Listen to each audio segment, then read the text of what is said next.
Hi, I'm Sensei Steve, here at Classical Martial Arts of Long Island. I'd like to talk to you today about an interesting topic, breaking, board breaking, brick breaking, breaking we do in the martial arts.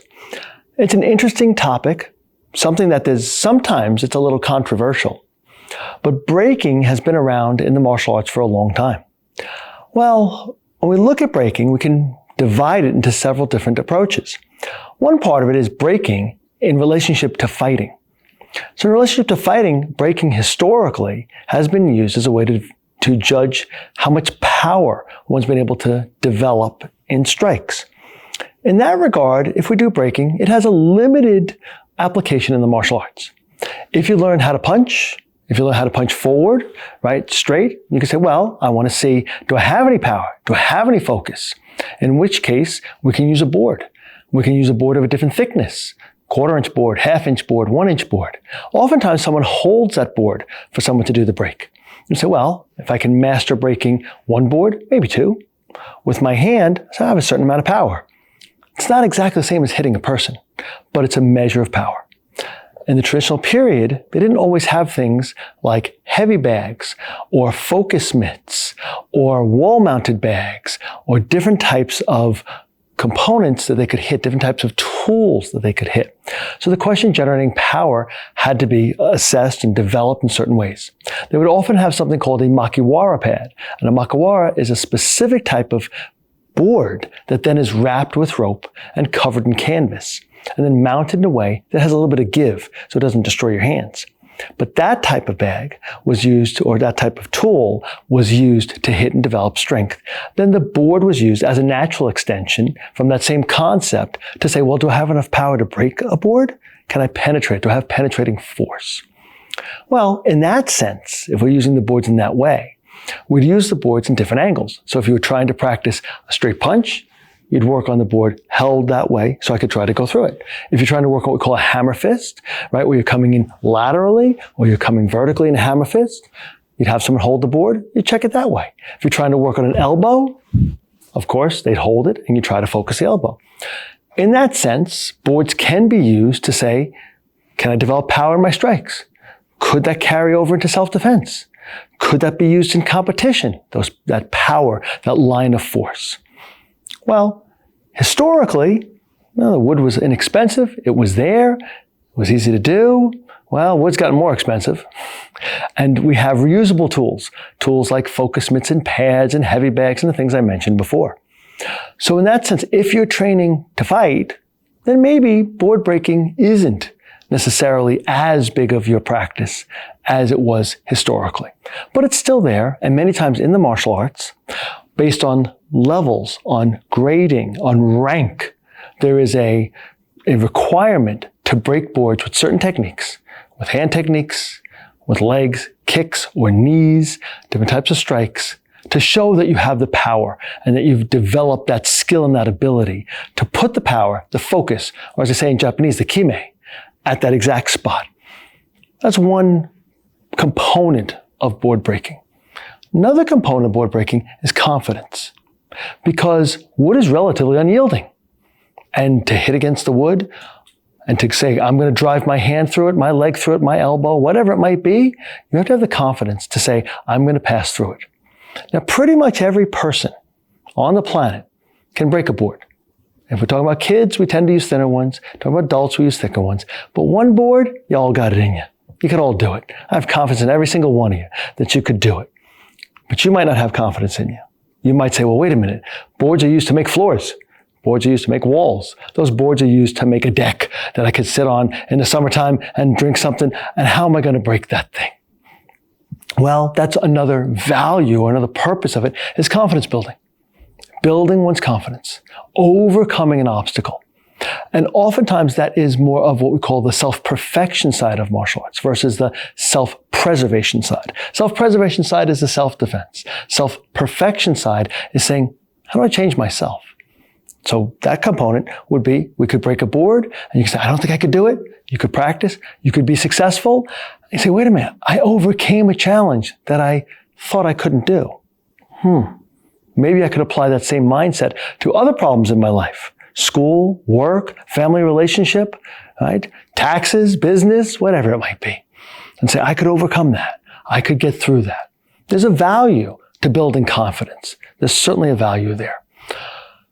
Well, also, in terms of board breaking, there's what's called competitive breaking. And competitive board breaking falls into different categories. And that's a sport. That's a martial sport, a sport derived from the martial arts that has its own rules, has its own formats. Whether we're talking about breaking boards or breaking concrete, which is also possible, paving stones are things that people also will break. And in that regard, when we go to the competitive side of it, like any other sport, it has certain rules. And different leagues exist, different associations that have different rules and emphasize different ways to break.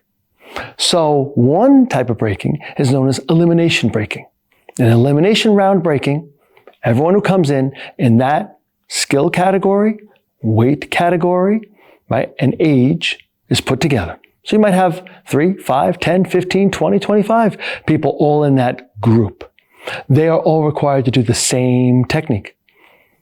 And they have a certain number of boards they start with, lower at first, maybe 2 or 3 to start with. They all do it, and every single one of them does it. They all go to the second round. But if someone can't do it, then they're eliminated. And only a smaller group goes to round 2. In round 2, they may have to do the same type of break, same area, same part of the body to hit it, but they may have to do it kneeling, which is harder because you don't have the body weight to drop into it. So then they have an elimination round with everyone kneeling. And then fewer people get to the next round where maybe they have to do it sitting or have to do it in another format. Then those who make it through the first couple rounds go back to standing. And when they come back up to standing, it's a different part of the body they have to use. So maybe at first they were allowed to use the hammer fist. Maybe the second time through, they have to use the knife hand, or maybe they have to use the elbow. But now everyone's doing the same component. And that's an elimination breaking method until finally, there's only, when all the dust settles and all the wood chips fall, there's one person left who has made it to the very end and has climbed up that mound of wood to say they broke the most. That's one type of breaking. That type of breaking would then say, on that day, this person was the best person there. Doesn't mean that person was the best in the world. Doesn't mean they were the best in the region. Just meant on that day, they had their best day and defeated everyone else. And doesn't mean they couldn't break more. Doesn't mean that someone else in that group couldn't break more with a different technique. So that's one type of breaking called elimination breaking. Another type of breaking is creative breaking. And in creative breaking, there's some sort of sequence. There's some sort of showmanship. So creative breaking dynamic often includes 3 or 4 different angles, different techniques, and there's a certain level of showmanship that judges then get to look at. So for example, very simple creative break would be, I'm going to have one person holding the board and I punch forward and break one. I pull my elbow back and break another one. I suddenly turn my hand down, hammer fist, and break a third one. That's very simple. But if I can pull it off perfectly, then maybe I score well. Maybe I enhance it. Maybe there's more than one board in every direction. So it has both an element of power and an element of angle and an element of showmanship. In that type of competition, maybe I'm doing 3 directions, another player is doing 3 directions. We're not doing the same breaks. We are doing different types of techniques trying to show off.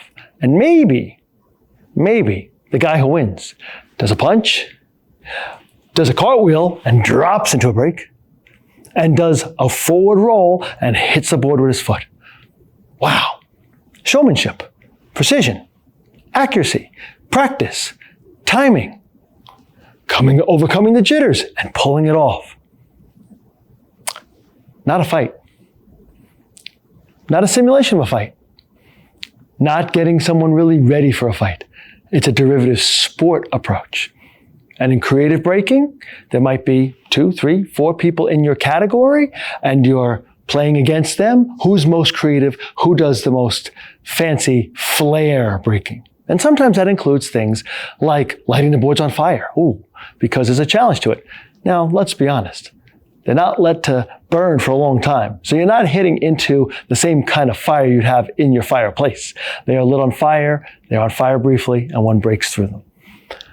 A lot of the flare breaking includes fancy ways to do it, fancy things, what angle, what surface, what can you do, what speed, how fast. Those are all creative breaks. That's another type of competition. Then, beyond that, or in addition to that, there's a type of breaking which is power breaking. And in power breaking, it's how many boards can you hit? How many slabs of concrete can you hit? In power breaking, oftentimes you're competing against a record rather than competing with the people who came that day to the competition. So in the record breaking, in the power breaking, someone might hold a record. Maybe the record is 6 boards, 7 boards, 10 boards, 12 boards. Some of these records get really high. And there's a record that's established with one of the associations. And in that format, then you need to go register with the association, say, hey, I want to try to hit that record. They'll let you come into the competition. You'll attempt the record. And based on that, if you can beat the record, you now become the record holder. They have officials who watch your form, your method, to make sure you are conforming to the parameters of the break of the record. What do I mean by that? I mean, maybe you can break 7 boards with your hammer fist coming down, standing. But maybe there's a different record kneeling, coming down with hammer fist. Maybe there's a different record sitting. Yeah, these different angles, these different formats have different records. In power breaking, in the record breaking, every angle is defined as having a different record. Maybe coming down a different contact surface, not the hammer fist, what's called the crane's neck, coming down this way, hitting the boards through that way. Maybe you can hit a record that way, and someone can hit a higher record with the hammer fist because it's a different contact surface, and they can generate more power this way, or the arm can bear more contact compared to coming down this way. It's easier to whip your fist this way with the hammer fist than the same way with the crane's neck. Crane's neck has a harder time coming down the same way. The knife hand moves differently. The palm strike moves differently. The dropping elbow moves differently. The descending forward elbow moves differently. All of these are different breaks. Standing, kneeling, sitting, and then also similar contact surfaces can be used laterally as well as coming up what we call from the underside, vertically from the underside. So therefore, there's holders. This is a holder. A holder that is designed to hold for a vertical break. Vertical break meaning my arm is moving vertically downward. Okay? But there are holders that are designed to turn sideways. So therefore, I could strike sideways and break this way, either with the outside of the arm or the inside of the arm, or with my leg, kicking sideways. There's different ways that we can put the supports to hold the boards. Therefore, horizontally, vertically, and there are even holders that allow someone to come up into the boards from underneath. All these are different categories in breaking, and even at angles. Why? Because it's a sport. Why do you do it? Well, why do people do it? Because it's a sport. And oftentimes, because our school competes in breaking, we're part of the International Breaking Federation, which is actually called Master Israel Velez's International Breaking Federation, named after my teacher who unfortunately passed away, and he founded the IBF, and we're a member of that association. We currently hold 35 world records in breaking spread across different students at different levels. Great. Why? Because we like to. Because it's a sport. And people often say with breaking, when we do it, they go, but how does that help you in a real fight? Well, the answer is, unless you're attacked by the magic forest, breaking boards, breaking wood, maybe doesn't help you so much in a real fight if we're talking about record breaking, creative breaking, elimination round breaking. If we want to use it for a fight, then we can really only use it in a way to perfect our strikes and techniques that would be used from a fighting stance, from a fighting guard, as opposed to on a holder and setup. So one more thing, to get even more technical.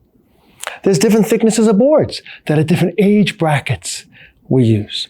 So this here, I have some boards set up for us to talk about. This thin little board, this is for kids. This little thin board.